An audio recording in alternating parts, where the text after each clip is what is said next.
Olá. E qual o passo seguinte dentro do planejamento estratégico? É isso que vamos abordar agora. Mas as guerras tinham muitos espiões. Os espiões, eles informavam as forças de como as tropas do inimigo estavam se movimentando, que informações ele podia passar para que facilitasse o acesso ao território, qual a posição de chegada das tropas naquele território para poder fazer a ocupação da melhor forma possível. Na modernidade, nós temos o drone. O drone é usado pelos países que pretendem, por exemplo, fazer uma guerra, fazer uma ocupação. Muitas vezes o drone é usado, inclusive, para observar de cima, né, o movimento das tropas ou dos armamentos que estão sendo construídos. Então, assim como o espião na antiguidade, nós temos o drone na atualidade, nós precisamos, então, compreender de que o cenário onde a coisa vai acontecer, no caso o nosso planejamento de campanha eleitoral, é importante ser bem analisado.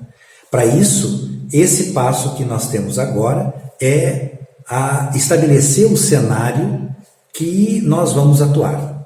E esse cenário, ele precisa ser muito detalhado, porque ele nos remete para a possibilidade de intervir nesse cenário, seja nos prevenindo, seja intervindo para que esse cenário vá para a melhor situação, a situação que nos favoreça.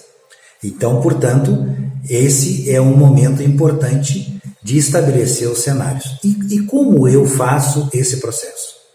Esse cenário é importante que quem coordena faça as perguntas corretas para que a gente possa identificar os movimentos de cada um dos agentes, dos atores que estão nesse cenário. Num quadro de guerra, seriam as tropas e o movimento dos principais agentes que comandam essas tropas. No caso da nossa campanha eleitoral, são aqueles agentes individuais ou coletivos que vão atuar e como eles poderão ou deverão se comportar durante o processo. Há diferentes técnicas para se estabelecer o cenário aonde a candidatura vai se realizar. Eu prefiro usar sempre uma tabela, e essa tabela deve ser organizada da seguinte forma: o agente político, depois o cenário mais provável, depois o cenário do que é possível e, por fim, o cenário do menos provável.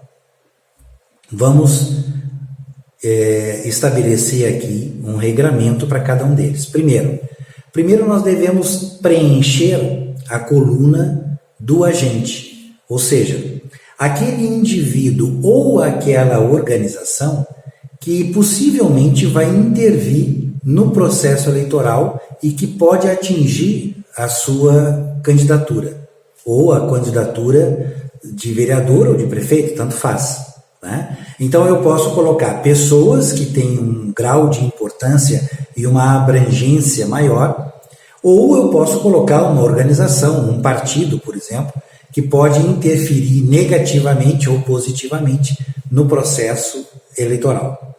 Então, depois de eu preencher todos aqueles que são considerados agentes individuais e agentes coletivos, que pode ser partido, os coletivos, né?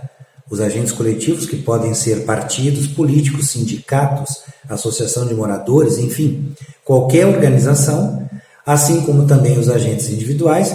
Depois que eu terminar, então, a lista de todos eles, eu passo para começar a estabelecer como cada um desses vai se movimentar durante o processo eleitoral.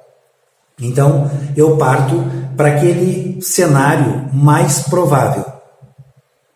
Aquilo que provavelmente aquele agente vai ter como prática ou vai se comportar durante o processo eleitoral. É claro que isso demanda uma discussão, porque vai depender muito do grau de informação que o grupo vai ter. Então é importante que as informações venham à tona para que eu vá dizendo, ó, esse agente vai se comportar dessa forma no processo eleitoral, aquele agente vai se comportar dessa forma e assim por diante. Feito essa parte, então nós vamos para a coluna seguinte, que é possível que este agente se comporte dessa forma. Ou seja, não é o mais provável, mas é possível que ele tenha determinado comportamento. E mais uma vez, a gente vai passar toda a lista dos agentes.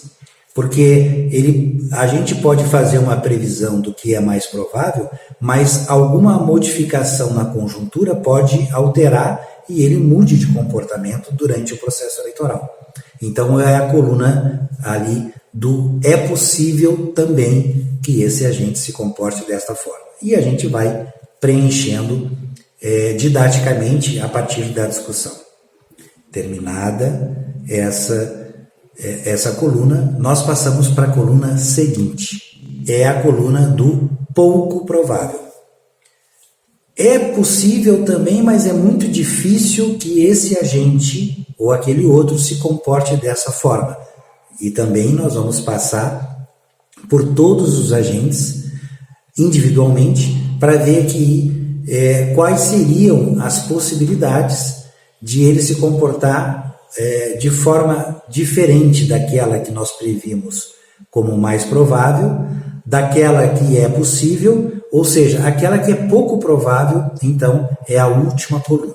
É bem verdade que no processo, a experiência me diz isso, que no processo de elaboração, essas colunas se dão de forma horizontal, ou seja, elas vão se organizando de acordo com os agentes, né? Então, muitas vezes eu não faço uma coluna só, eu já preencho as três. O agente tal, o candidato fulano de tal, é mais provável que ele se comporte assim, é possível que ele se comporte assado e é pouco provável que ele se comporte dessa outra forma. Então aí a gente preenche de forma horizontal. Isso depende muito do grau de conhecimento do grupo e o quanto que ele tem unidade sobre esse tema. Então, tanto faz o preenchimento de forma vertical dos cenários, assim como pode ser também da forma horizontal. O importante é que esse cenário seja o mais preciso possível. E desta forma, nós vamos concluir em que agente nós podemos interferir, em qual agente a gente pode se prevenir pelo que vai acontecer do mais provável, ou seja, nós podemos interferir na conjuntura ou seja, nós podemos interferir na conjuntura e assim podemos eventualmente mudar os cenários para uma situação mais favorável para a nossa candidatura, que pode ser uma ou outra coluna, tanto faz. Mas é importante que a gente tenha esse mapeamento para a gente não ser pego de surpresa. Numa guerra, a pior coisa que tem é ser pego de surpresa num determinado momento. Portanto, se nós já sabemos que isso vai acontecer, a gente pode, de forma preventiva, nos prepararmos para enfrentar aquela situação ou estabelecer uma ação para interferir naquele agente para que não venha a se realizar o pior cenário para nós. Mas a pergunta que fica é então, e agora que nós já temos os cenários, o que nós fazemos com os cenários?